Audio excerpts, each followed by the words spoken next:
What's up everybody? Welcome to another Heroes of the Storm video on Khaldor TV, and today I have a pretty funny video for you. It is actually the final of the ZOTAC Cup, so the weekly tournament with the best of 3 series, and TeamLiquid is proving here that they are the king of trolls. They went up against a team that you probably didn't hear too much of just yet. SailorSenshi made it to the finals. We're going to talk about that in just a second.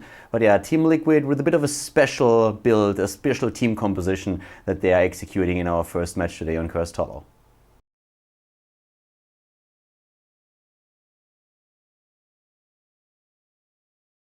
Okay guys, this is going to be a fun game, I'm not going to lie. I have to explain, I feel, how we ended up in this situation. I'm gonna do that right now, but let's introduce the players first. We have Vortex on Murky for TeamLiquid, and yes, this is real life. This is the first game of the ZOTAC Cup Final of a best of 3 series, and Vortex plays Murky. Grand Paquette is playing Uther, we have Black Scob on Sylvanas, Falcon on Vala, and Lucifron on Muradin. To the right side of the map, it's Team SailorSenshi here in the finals with Colossus on Diablo. We have Luna on Orega, Jazza on Tyrande, Mishka on Zagara, and Singam on Illidan. And I feel I have to explain the situation a bit because, well, a lot of people will be asking like, hey, how on earth is this a final with Murky being played? And who is SailorSenshi? Oh my god, he has the Easter skin. Holy crap, Vortex. I'm not quite sure if I actually have more respect for you now or less. So the situation here is actually quite simple. What happened is that SailorSenshi went up against Fnatic in the semifinals. And SailorSenshi, they had a bit of an easy bracket. There were not a lot of teams in the tournament today, and Fnatic dropped in the semifinal, which was a best of 1 after 1 minute. After 3 minutes, one of their players dropped. And you don't have to regame after 3 minutes. I think actually the limit is 1 minute 30 or 2 minutes, something like that. So SailorSenshi decided to not allow the regame, which is absolutely their right. There's nothing to say against that. That was something they could do. They did it, and it's fine. But Fnatic had to play the tournament, or of course the match, with a 4 versus 5 basically. 4 players plus 1 bot, and in the end, after 17 minutes, they lost the game, and therefore now we have SailorSenshi in the finals. And TeamLiquid was looking at that, they heard the story, and they were saying oh, we're not quite sure if we can take this really serious. We are going to just play Murky in the finals. Now, at first I really didn't believe them. I mean, there's 250 euros on the line, alright? That's quite a lot of money, and only the winner gets money here. And the composition that we see for their opponents is not actually bad, but they play Murky regardless. Vortex with the Easter Murky here. He's going for the Easter Murky, and we're gonna find out if we have for the first time a Murky victory in competitive play, or if TeamLiquid was maybe a bit too complacent here. Black Scorp on his Sylvanas is trying to move away, and he uses his wave, his Haunting Wave, to do that. Currently, Sylvanas, let's focus maybe on her build a bit first. We're having her with the Wind, which is the standard talent take on level 1 for Sylvanas. On level 4 you usually see Envenom, and then on level 7 it's Follow Through. That's the standard build for the first 3 levels for Sylvanas. We can talk about that a bit later. Murky, on the other hand, usually goes for Pufferfish build and then for Octograb on level 10. And of course, the big talent Murky is the level 4 talent, Living the Dream, with, by the way, in German, and it got translated to YOLO, which is pretty epic. Here is Living the Dream, and this is the talent where fun starts to happen. You get 10% ability power flat out, and then every 5 seconds you get another percent until you hit another 15% max, which accumulates to 25% additional ability power if you do not die, which is absolutely incredible, of course. That's a lot of damage that you can dish out there, and we're gonna find out if they are able to use that to the extent where they really want. Lockdown is important with this. If you get the pufferfish damage in, that's great. In this case now, we're having a bit of an interesting build also for Lucifron, something that I didn't really expect here to see Thunderburn on level 4, because there is an Illidan in the build that we are in the lineup that we see for their opponents. So I would have expected Reverberation maybe on level 1 for the lockdown against Illidan to make sure that his auto attacks are not coming in that frequently, but that's where we still see Perfect Storm.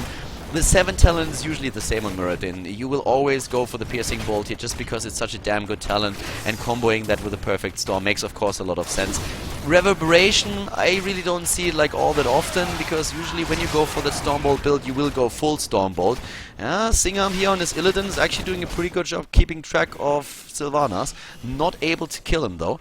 And so far, it's actually level 6 against level 6. Murky up here at the top is going for his slime. And he farts down Rega.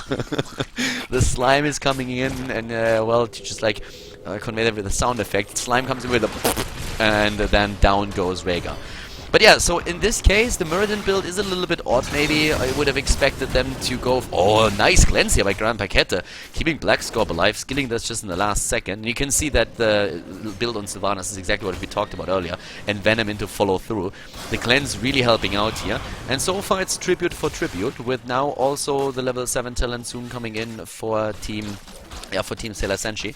We're having them with a normal build on Diablo, going for the Devil's Stew, which is actually these days the standard thing. Illidan dying here now as well. Murky apparently once again hunting opponents. And Vortex up at the top lane is really looking like he's doing a lot of damage there. His egg is behind the wall in this case. We're having once again Diablo coming in, and Vortex, it looks like he's having fun here. Currently he is on in total 15% ability damage, as you can see. So that means that he does full damage. Diablo is getting killed here now too. 3 kills against 0, and TeamLiquid, they are going ham here. Murky is going man mode. The Easter Bunny is in the game. Falcon at the bottom lane is just holding against Zagara, trying to make sure that they are not falling behind here too far, that Zagara doesn't take those towers down. Another tribute is spawning on the map, and we have level 9 versus level 7, and a bit of a trap. And well, Bunny Murky is of course best Murky, we all know that. There it is, and the Bunny is making his way over to take the tribute. For SailorSenshi though, oh, they are about to take down Black Scorp. Nice! Well done by Colossus. He waits in. That was amazing. I mean, they fight down here, and Colossus knows, of course, that Black Scorp is going to try to use the Haunting Wave on Sylvanas to get away. And he just waits there until Sylvanas comes in and kills her. Second tribute ended up in the hands of TeamLiquid, of course, and they're nearly level 10. That would mean Octograb for Vortex. The attempt for the stun, level 10. Murky again with the slime, and he hits him hard. Down goes Rega. 5 kills against 1, but the kill against Sylvanas was really well played there. Falcon moves down to the bot lane with his strafe being used on level 10. We're having, of course, yeah, there is the Octograb now together with the oh my god, Divine Shield Murky incoming. I didn't even think about that when I saw the lineup. Holy crap. Divine Shield Murky. Oh, it's gonna be good. It's gonna be beautiful. It's gonna be horrible at the same time though. Oh, this is gonna be this is gonna be fun. Well, the boss is being attacked right now, and we have level 10, nearly 11 versus 9. SailorSenshi is trying to use Illidan to get a couple of camps here. Diablo at the top lane here. Colossus is playing him out, trying to push that out a bit. They don't really know that the boss is being taken at this point, and this could be very tricky, because boss and tribute, that combo, that's going to be bad. And without level 10, SailorSenshi is not going to be able to do anything here. Murky still has his 25% ability power. He actually has been alive for quite some time now, and they're going for it again. More and Apocalypse are being chosen for the opponent's team, of course, trying to use that combo together with a Starfall. Mishko is low, tries to save himself with a Maw, but only gets one of the heroes, and Black Scorp, he is really starting to do some work here with the passive trade in Sylvanas. At the top, we saw SailorSenshi now taking their own boss as well. And yeah, there is already the golem moving in. And well, with the egg, he needs maybe to be a bit careful there. Murky down to the bottom lane now in his bubble. And they are starting to take down structures pretty hard. And that boss, by the way, just now takes down the fort and the tower. So they are trying to go for keep already. 7 minutes into the game, and I want to see that Divine Shield on Murky still, to be honest with you.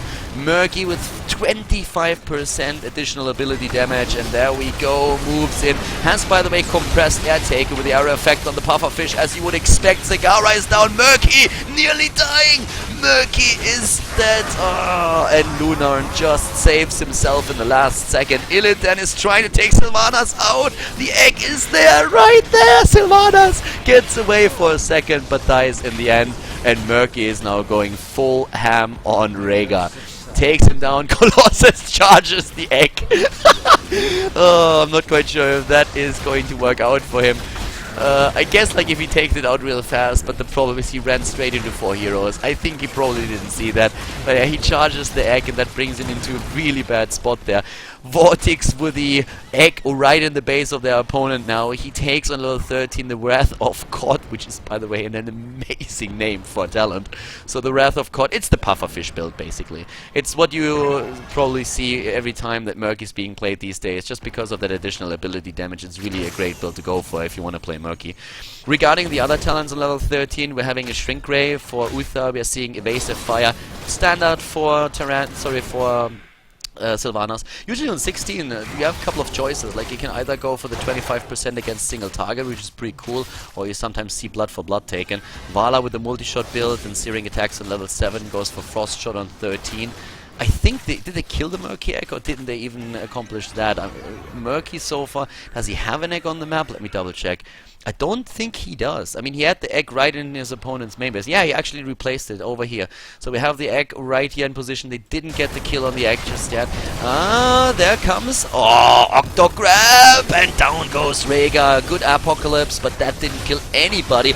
Murky saves himself. Vortex goes in. Illidan is nearly down. Murky dying in the last second. And suddenly, it is SailorSenshi who is starting to do some work here. They're all so low, but Black Scorp moves in and the double kill, triple kill. Oh my god. That hurt. 16 kills against 2.5. TeamLiquid with their Murky strategy here. They are going ham. And looking at the Murky damage, 14,000 so far, but of course Octograb is where it's really at. Down goes Diablo, he's not surviving either. Jazza is having a bit of fun here. I mean, they're getting pretty much destroyed right now. One of the keeps is already down, and yeah, Murky OP. Colossus is not really happy about that. Well, at least he's laughing. He's not too annoyed about this. But Murky, of course, is going full in. If you are up against TeamLiquid, you know we are in trouble. Illidan survives the Octograb for a second, but then he dies regardless and was trying to save himself, but also down in cooldown on a Metamorphosis that could have saved him there, maybe for another few seconds. But Black Scorp, Black Scorp, that feeder, dying for the 3rd time, I think. Like, he's dying a lot. Like, look at that Black Scorp guy. 3 deaths already. Sylvanas feed confirmed. Report, please. So, at this point, we're having 20 kills against 3.5, and this looks very much like it's going to be the conclusion of the game. Once again, the Divine Shield Murky survives, and for Murky, we have those 25% again. Yeah, they don't really have enough mana or health to really finish this just yet. But yeah, they're going in for it once more. Best support EU West. Well, we have right-click now on the Tribute, capturing that out. But Singham and Lunarn, they are already there. Trying to maybe take down Grandpa Kette, but at this point, if you're 17 against 14, you're missing out on a talent. You're 3 level behind, which puts you also very behind in stats. We have on 16 the slimy pufferfish taken. Again, the Octobracket. Just look how fast he's being taken out. The Illidan, that is, saves himself though with a good Metamorphosis, and also Rhaegar hitting his ancestral healing. Vortex trying to stay alive. They really try to keep Murky alive for as long as they can. And the pufferfish kill? No, not yet. Yeah, but it's suddenly a 4 versus 3, and even though Illidan might die here, they need to be careful. Black Scorp not making it, and yeah, 4 deaths on Black Scorp already. So, TeamLiquid needs to be a bit careful how they approach it, because at this point they're 2 heroes down, and they haven't killed anybody. But Vortex on Murky, he goes in and takes down Zagara. Yeah, the Easter Murky is going ham, and drops now once again his egg. Pretty far out, by the way. Tyrande did not survive against Muradin either. What is Muradin riding there? Lucifron, get your mount straight. I mean, seriously, bro, what is this? Bit more style, please. There we have Blood for Blood twice. Once for Sylvanas and once for Vara. Also Stone Form on Muradin, which of course makes him nearly unkillable. Vortex is moving in again. Octograb is already there. The slime. He didn't really get the perfect timing off there though, so he couldn't really get him in position. Oh, the ancestral healing, but Lunan should maybe have healed himself here on his Rhaegar. Illidan is trying to go for it. There comes the pufferfish again. Oh, that damage on that thing. It's insane right now, and once again the Divine Shield comes into play. Yeah, that Murky is definitely the MVP of the game. 18 versus 16, the talents here now, and the 16 talent that just came in for SailorSenshi, that helps them out a bit. They're trying to close the distance here in experience, but it's pretty difficult for them. The Lightning Bond chosen on Rhaegar, we don't see that all that much, to be honest. We have also at the same time now finally the Aura on Tyrande, which got moved to level 16 in the last patch, of course. Zagara went straight for those 2 additional Hunter-Killer talents on level 13 and level 16. And Diablo actually going for Firestorm. I expected him to try for a bit of a tankier build, especially with all the damage that was coming in throughout the game. Not going for Spell Shield on 13, instead he went from the Shadows, which is not a bad choice. But, again that Octo Grab, and they take down Tyrande. Nice dodge, by the way, on those Apocalypse, even with a quick glance here. Murky is down, Murky down, Murky down, but the egg is just around the corner and he's already back. But we have a lot of damage against TeamLiquid. Falcon is low, but Murky is already there to save the day. Murky with the damage, Vortex is sliming everything down, and together with Mirrodin they take another target. Yeah, Black Scorp, this time he gets actually healed. And Colossus now dying as well. They take down every single keep. TeamLiquid is dominating this, and now that we have level 20, there is the rewind on Murky. Oh my god. Oh my god. The rewind Murky with a double puffer fish and slime. This is brutal. This is brutal. Murky going full ham here. Look at that. The damage. She gets... Oh my god. Gets the damage in, and he wasn't even at 15 stacks. This, ladies and gentlemen, is game 1 ending in favor of TeamLiquid with 33 kills against 7, playing Murky and taking the lead here at the ZOTAC Cup Final in the best of 3 series. Well, TeamLiquid showing that Murky is viable in competitive play as well. They use him on the first map in the best of 3 series here at the ZOTAC Cup Final. And this is a pretty interesting move because, well, let's face it, SailorSenshi might not be the strongest team out there and TeamLiquid definitely the favorite. But there are still 250 euros on the line, so you have to be careful what you play. But TeamLiquid is approaching this entire thing with the attitude, hey, we are better, we know it, and we will show it here. And they do the same thing, or try to do the same thing in game number 2 as well. At first I was actually fooled because they draw a very, very normal team composition, actually a very strong one at that. But well, let's find out what happens in game number 2 here in Dragonshire.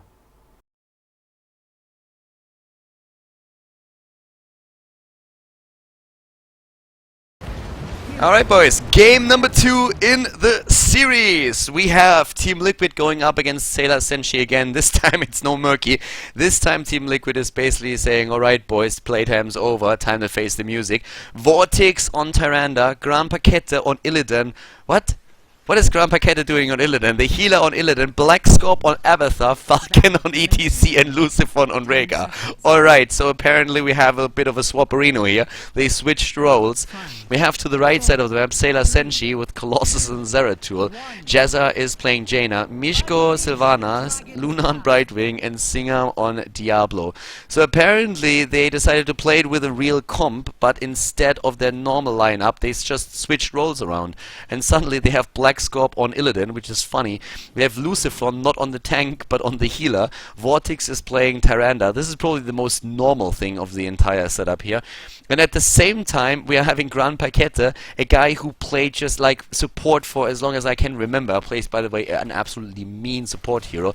He's going for Illidan. So they switched the roles around a bit, and this is going to be a fun one. Let's see what Grand Paquette can do on an Illidan. This is going to be good. I really want to see what he's doing on the Illidan. I can just see him diving in like 6 days a Sunday, all YOLO. And yeah, this should be a good one. The comp that they're having is really good. I mean, this is an Illidan comp where you just try to have Illidan supported by not only Abathar but then also Rhaegar in the late game. We are currently on Dragonshire, as you can see. It's a 1-0 in the series, so we have the 1-0 situation in favor of TeamLiquid and Lucifron here. Does he get saved? No. First blood for SailorSenshi. Lucifron gets taken out there. So yeah. This time you're not playing a tank, Lucifron. I don't know what to say, but that hit point pool that you usually can rely on is not there. There's nothing more to add, I fear. We have Grand Paquette up at the top lane on his Illidan, and he's a bit low on the hero here, trying to jump in and doing his damage. And Luna needs to be careful, because a Brightwing against an Illidan, we all know how that usually ends. Up to the mid lane, we have a tri-lane at this point for the red team, for SailorSenshi. They're trying to apply some pressure to Falcon. As to the bottom lane, it is Lucifron together with Vortex claiming another shrine, but Mishko and his Sylvanas is about to move in. We're having, by the way, at the level 1 talent, not Bribe being used, but the scouting drone on Brightwing, which I personally find a bit weird, because I would have expected him to just like jump through the map and try to take the camps, especially those at the bot lane. But yeah, that's not really happening here. We're having also Zeratul with that Regeneration Master build on level 1, which we see especially Gamers 2 going for. And then, look at that, the Sustained Anomaly on level 4. This is a talent that especially Fnatic has been playing around a bit with. Oh my god, 2 kills against 0, TeamLiquid. Look at that, they lose Tyrande here, so both of the brothers already dead once in the game. We're having normal builds for them, but apparently with players playing heroes that they usually don't play, and, well, roles that they usually don't play, they seem to struggle a bit. We're seeing for SailorSenshi, also now, once again, of course, the same build on Diablo within a quick a bit of a swap here. Soul Feast instead of Devil's Due, which we've seen before that. We're having Protective Shield and Venom being chosen on the rest of the heroes here. And yeah, already an experienced lead for SailorSenshi, so they are starting to take a bit of a lead there.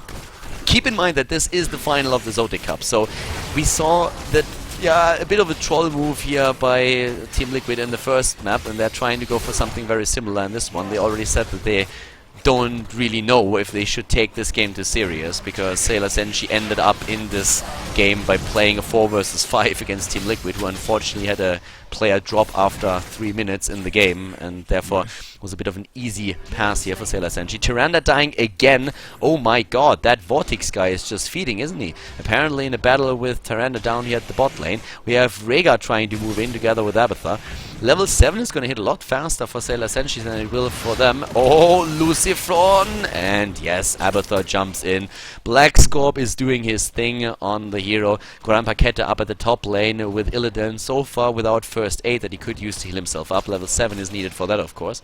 And we're having, right down here, currently also, by the way, Frostbitten taken. We're having first aid taken. Dragon Knight for Team SailorSenshi. They're getting it. They have followed through on Sylvanas. Gust of healing. And as you can see, SailorSenshi is starting to gain some momentum here. Level 7 will hit any second now for TeamLiquid. Oh, and they're going for Lunan at the top, but Illidan is starting to get a bit low even with Abathur. And here comes, oh my god, Zeratul comes in and is trying to take Grand Paquette out, but he dodges the Singularity Spike and jumps in again. Oh my god, Grand Paquette! He's going full ham here. That was a bit too much, I'd say. No way he escapes. There's no way. I can't believe that he tried to jump in again. That's what happens when you put a support player on Illidan. He's not quite that invulnerable. Maybe he is if Grand Paquette is playing support, but not in this case. Yeah, they kick away. So, I mean, it's level 9 nearly against level 7, and TeamLiquid is starting to look in a pretty dire situation, to be honest with you. It's 5 kills against the 0. And Falcon and Lucifron are starting to just like move back for now and trying to keep it together here. But of course, as you can see, it's starting to get a bit tricky for them. We're having, in terms of level 7 talent here now, Needle Spine taken after Adrenal Overlord and Pressurized Glance, so pretty normal build for them here. It's also, yeah, I mean, it's what you would expect in regards to the builds. For Rhaegar, I think we have to just point out real quickly that he did go for Feral Heart here, which is a talent that Ace of Spades for Fnatic favors as well, so that you can really just get the additional mana regeneration in the wolf form, and you try to employ that for as long as you can. But the level 10s are going to hit so fast now for SailorSenshi that they should be able to maybe even get themselves a second Dragon Knight. There's the level 10. Yeah, Grand Paquette jumping in together with Abathur once more. Even if you have that Abathur, you need to be careful. Vortex is trying to help out with that. Of course, ooh, it's Ring of Frost. Wow, I was thinking about that in the draft and thought that they will go for the Water Elemental, but they don't. And the reason behind this is pretty simple. The setup that they're running here is Void Prism into Apocalypse, and they want to combine that with Ring of Frost. So it's Void Prism into Apocalypse with Ring of Frost, and then also using with a Wailing Arrow. There comes the time. Yeah, they're trying to take the... Oh my god, that was a beautiful stun by Vortex. That was so well done. He knew exactly what Diablo would do here and just stunned the position where he was at because he knew that he would get Diablo with that. Great move by Vortex, really well done. Lucifer down here with the Envenom. Mishko doing quite good work. Grand Paquette is trying to kill him together with... can he get him? With Abathur! Oh, Grand Paquette. I think if he went for a slide there and then jumped in, he could have gotten him. But nope. We're having Ultimate Evolution now taken together with Starfall, Metamorphosis. It is, of course, also here on ETC Stage Dive with Ancestral Healing, trying to help them in those fights then. There was only one Dragon Knight so far in the game, and at this point, I mean, Falcon, I still can't believe that they just simply swatched their roles out. And Grand Paquette here on his Illidan. I mean, earlier we saw him really going ham at the top lane and maybe going a bit too deep, went balls deep and paid for it. And the funniest thing for me is really to just see Black Scorp on an Abathur, to see Grand Paquette on Illidan, switching those roles around. And I really thought that when I saw the lineup, I was like, alright, this time they want to close it out early. But nope, they are starting to struggle a bit, but they didn't get a kill yet. They don't have a single kill. And I'm curious what happens when SailorSenshi is starting to get their combo in. I mean, the whole idea behind this lineup that they're running here is to go for Void Prism setup, for Ring of Frost, and for all the other skills that they have, as for example Apocalypse. And this is going to be really, really tough to beat. Right now, Vortex is very low, needs to be careful, and Grand Paquette. Colossus doesn't really have the best aim here, I feel, with the Singularity Spike. That's the third one, I think, that he really misses, and one that he should have hit. Lucifron needs to be super careful here, uses everything that he can to keep himself alive, and actually is escaping that trap. With Jaina having all that burst damage is, of course, extremely dangerous. Level 12 versus level 12 in just a bit, but that 13 talent is just so much closer for Lunan and his boys. For SailorSenshi, they're going for Illidan, for Diablo here, trying to keep nice. Grand Paquette doing a really nice job dodging that, but look at that setup. One kill and they are about to drop the... yeah, they're dropping maybe Falcon as well. 2 kills against 0. This is starting to get really, really nasty. Yep, Grand Paquette is about to die here as well. Wow, jumps away in the last second. Well done. Can they get him? Doesn't look like it. But it's 13 against 11, and it's still 7.25 kills against 0. TeamLiquid, they need to be careful, I feel.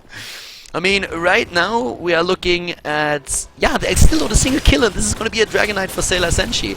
With a 13 talent, we're having Overwhelming Affliction, something that you don't see all that often on Sylvanas. Normally, when you see Sylvanas players these days, it's just the Evasive Fire being used on the 13. There's Sticky Flare now, Icy Veins, Wormhole, and then also Crippling Shadows being taken. But yeah, so let's see how exactly this is going to work out now for TeamLiquid. Because right now, I mean, trolling aside, I think that they have their work cut out for them. With level 16 hits and they still are not able to turn this around, then it's going to be a bit tough. They didn't lose any major structures yet, so that's the big deal, I feel. So they have level 13 now, they didn't lose anything big, but Grand Paquette is very far out on the map and needs to be careful with this. We're having now Shrink Ray started. There's the spatial efficiency with the additional stab that you get for the damage. Also the Feral Lunge together with the Uber Rockstar. And the Dragon Knight is going to be alive for another 15 seconds. And we didn't really see SailorSenshi do too much damage. I mean, they didn't drop a fort yet. And as long as the forts are still alive, TeamLiquid is going to be fine. They have to get used a bit to this idea and the coordination. I really wonder who's doing the shot calling right now, if they change those roles a lot. This is the setup that we've been talking about. ETC jumps in, but here comes the Ring of Frost and Apocalypse, but it doesn't really hit properly. Lucifer heals himself with Ancestral Healing. Falcon is still there, and Grand Paquette, is he going for the kill? He takes Jane out. Abathur is helping him out there, but they are still going for him. At the same time, well, they're trying to drop Vortex, I feel. Oh, double Illidan. What's better than Illidan? 2 Illidans. They are going straight for Colossus, but the kill against Tyrande. Jaina and Zeratul are dead, and it looks like SailorSenshi is also going to lose Sylvana here. Sylvana is down, and now they're trying to drop Brightwing. Black Scorp is going ham. He said, okay, boys, if I can't play my Illidan, then I at least want to play Abathur so I can copy Illidan, and they do exactly that. 4 kills against 8 and 2.5. We're having, well, 15 for both of the teams in just a few seconds. As long as they take that lane down in the mid, they're going to be fine with that. So, yeah, kind of completely catching up in experience here with this one team fight that they were able to win. you could really see that the setup that we saw with Apocalypse did not really go all that well. The Ring of Frost didn't do as much as they were hoping for with immobilization, so especially Apocalypse did, because of all of that, not hit properly. And with that, they suddenly had problems keeping Jaina alive, and without the Jaina burst damage, you always know that you're going to run in a bit of trouble here. Looking at the damage, per se, by the way, Jaina had a solid 18,000, Tyrande, of course, sorry, Tyrande is also pretty solid with 11,000 and has decent heal here as well. But I was more talking about, or trying to talk about Sylvanas, who has the lead in the DPS for the team. Black Scorp with 24,000, main damage healer for his team on his Abathur. With the build that he's running, he's of course relying a lot on Illidan being in the thick of things, but still, that works out pretty well for him. And they are going for it again, aren't they? I mean, 16 versus 16, that means that Sylvanas is going for blood. We have after Warm, hold the double bombs taken, and keep that sustained anomaly in mind that we saw on level 4 for Zeratul. They can do quite some damage, depending on how you run it here. At the top lane, it's ETC. He still has that stage dive that he can use. Still has that stage dive. We're having also at the same time now, after the Icy Veins, Northern Exposure taken down here. And yeah, this is starting to be a fun one. Actually, it was a fun one the entire time, but this is getting funnier. Oh, look at that! And he kills him! With Abathur, he gets the kill. Falcon and Black Scorp, they get the kill here. Oh, nice stun against Colossus. Apocalypse hits Lucifer, but he heals himself before that. ETC jumps in, and goodbye, Sylvanas. Actually, no, Sylvanas is still alive. They were able to take down Jaina, though. And Singham on Diablo, well, we all know what's going to happen to him. Diablo is getting farmed once again. Dies, and well, I didn't see him drop any loot. There were probably some loot hackers just in the game that were claiming that immediately. Wasn't that annoying in Diablo 2? God, that was annoying. But yeah, Vortex already here, gets the Dragonite, and TeamLiquid is starting to turn things around here. They're going straight for the middle now, barreling down that lane and claiming the structures. 13 minutes in, the Dragonite not really the most powerful figure in the game, but he's doing some damage, as you can really see, especially against structures, of course, with that extra damage. So right now, he's really starting to do some work. At the top lane, we have Illidan just doing Illidan things, taking structures down, pushing waves back, and Vortex is starting to claim the bot lane. They have nearly a level lead over their opponent right now, and Jazza is starting to jump in here. But yeah, they're going to try and burst Vortex down. He's punting once again and is trying to get away here. Falcon can of course help him out if need be, but I don't think that is going to be a big problem for them though. So they're moving back at this point. At the top we saw Lucifer together with Grand Paqueta and also some Abathur pushes, taking that fort down, which was really important. So it's currently 2 forts against none. Oh, the punt against Zeratul. Also taking down the scouting drone that they had there. But in terms of like team fights, this is another one that we could see happen in just a second. Nice move there by Mishko on his Sylvanas to just jump back and make sure that that punt is not going to hit him. But yeah, they are really trying to force another fight. It's 19 against 18. TeamLiquid can just stay back if they want and can wait to fight another day. They have with level 16 the True Shot aura. They have a double blood for blood, which is of course especially cool for Illidan, who is going to be so much harder to kill. Yeah, and down here, you can see that Vortex, Lucifer, and Grand Paqueta are really just starting to find out if they can maybe kill another target, if they can jump in, burst somebody down. Abathur has claimed the top lane, but Black Scorp can also get another shrine if need be. Yeah, to the bottom lane we're having... Yeah, for SailorSenshi, I mean, this is a bit of a dicey situation. They were ahead with like 7.25 kills against 7. Oh, that Void Priest not really doing as much as they were hoping for. Vortex with the double bombs. Yes, there comes ETC. Apocalypse only hits Falcon, nobody else. Jaina is in trouble already. Metamorphosis being used, and Jaina dies first. Nobody of TeamLiquid really in trouble thus far. Grand Paqueta is being healed immediately. There's even the ancestral healing. Mishko is going to... Yeah, he is getting healed, but he dies. We're having Brightwing dead as well, and Colossus, I'm not quite sure if he's going to be able to escape. No, he's not, as Grand Paqueta jumps in. And with Singham being very low as well, this is going to be a team kill. They are going to take him down for sure. 5 kills, level 20 on the board with a rewind on Tyrande. Demonic form on Illidan. Also here, Evolutionary Link on Abathur. And I mean, of course, on ETC. Well, ETC actually not going for Rock God. He's going for Blink instead, which you see more often if he goes Mosh Pit. In this case, I would have expected Rock God, but Blink is the talent of choice. Helps him to dodge also the Apocalypse of Diablo. We're having the Storm Shield on Rhaegar, which is what you would expect to see here. And with 4 Siege Shines pushing in the bot lane, I mean, this is gonna wreck the structures pretty hard. And the bigger problem for SailorSenshi is that we are seeing now another Dragon Knight emerge in just a few seconds. Tyrande is already in the mid lane, just waiting for that. And there's no way of interrupting it. Down here, another tower goes down. They are going to get that quite easily. And yeah, this is getting pretty nasty. Once again, just to highlight that we have TeamLiquid playing with a really nice lineup, but they switched roles around. Once more, today in today's tournament, we didn't have too many teams sign up. There were a couple of like free wins as well, and SailorSenshi, they got basically a free win in the semi-final against Fnatic, because Fnatic had one of their players drop 3 minutes in and there was no regame, so they played a 4 versus 5 for another 15 minutes and then the game was over. So SailorSenshi, not really the team that you expected to see here in the finals. They've put up a good fight, but TeamLiquid said right from the start, alright, we don't know really how to approach this, we are probably gonna troll here a bit, and they did.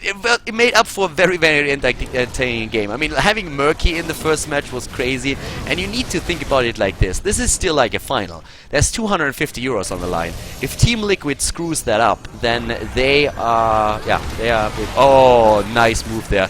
Grand Paquette with his ulti immediately, and that setup didn't really work out for them.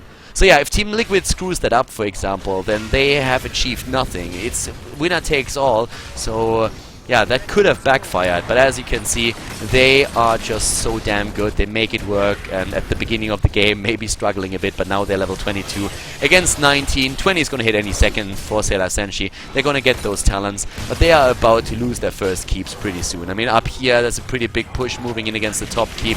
We have at the bottom most of the heroes for TeamLiquid in position now. They put some pressure against the middle as well, but they still are not able to take a keep, really. So the 20 talents are now available as well for SailorSenshi, and that means that we're having a double Bolt of the Storm for Sylvanas and Jaina. Rewind on Zeratul might actually threaten TeamLiquid a bit more in those fights. And we're having for Diablo the Storm Shield chosen. So it is still a situation in the game where, you know, a single lost team fight here can really decide the game. So far, TeamLiquid hasn't really lost the structure, but if you lose a big team fight and your team is down for like a minute or more than that, and there's a Dragon Knight against you as well, it gets pretty nasty. Like, it gets really, really dicey here. Luciphon, maybe not the Born healer. Just to give you a bit of an idea of the numbers here, Luciphon in a 19-minute game is currently on 30,000 heal on his Rhaegar. Usually Luciphon is playing the tank. Grand Paquette, the healer that they normally have, is on the melee assassin here. So yeah, they are definitely mixing it up in this game, and for a competitive environment, it's kind of fun to see that. We're having to the top lane, ETC now moving in. He still has the stage dive. No Rock God chosen on level 20 for him. But yeah, at the bottom lane we see the rest of the heroes, where of course Abathar is going to be able to help out when he's needed. Right now they're really just trying to apply the pressure here. And up at the top lane here, Falcon is still pushing back right wing, the only healer for SailorSenshi. And, well, so far they're still holding. The Dragon Knight, that's going to be the big test, though, I feel, because 20 minutes in, Dragon Knights are pretty damn strong. I mean, like, you all know it. Dragon Knight does extra damage against structures, they scale over time, and 20 minutes in, these are bad boys. The double stun didn't really work. I'm sacrificing the rewind for that. I'm not quite sure about that, Vortex. Yeah, he kind of misstepped here a bit. It was very unlikely that the Zeratul would be double stunned by a move like this, but still. So we're having Colossus starting to move towards the bottom shrine. Luciphon is there, and also Grand Paquette, so they should be able to chase him away. A Lightning Shield alone would already reveal him, and there it is. The Lightning Shield is there. Here comes Grand Paquette, and they're going straight for... Oh my god, they get the kill before the blink is there. They get the kill. Jazza is about to die too. Oh my god, like Jaina blinking away and dying. Sylvanas is dead. Holy crap. Oh, hashtag Recorino was like, that was a slaughter. Oh my god. Level 23 versus 21, 17 kills against 9.5. They are just moving in for the kill right now. The GG, well played, already called. One keep is down, that means they can go for it. Diablo is still there thanks to his resurrection with the souls, but yeah, the Black Scorp is moving in. Slapathor! Slapathor! Even without the Murky, they're able to take it, and Slapathor is just going ham on the core right now. The Slug is having fun. And slapping Diablo as slapping Diablo, the Ancestral Healy coming into hashtag worth it. This is game a 2-0 for TeamLiquid. Congratulations, they win the ZOTAC Cup Final and take it without dropping a map, playing murky and switching it around. Well played. TeamLiquid actually just switching the complete draft around, and suddenly you have a support player playing on Illidan, the melee assassin. You have Lucifer, who usually plays the tank, on Rhaegar, and we had a couple of very, very interesting fights there, I have to say. Illidan in a few of the situations going full ham. Grand Paqueta maybe a bit too excited about finally playing a hero that can actually dish out damage, and well, at the same time you could see that in the early game. TeamLiquid, I don't want to say they struggled a little bit, but they definitely had their problems finding the rhythm in the game, just because most of the players played a role that they are absolutely not familiar with. It was a fun series, was a really fun final, and of course more something on the troll side of things, but I hope that you enjoyed it anyways.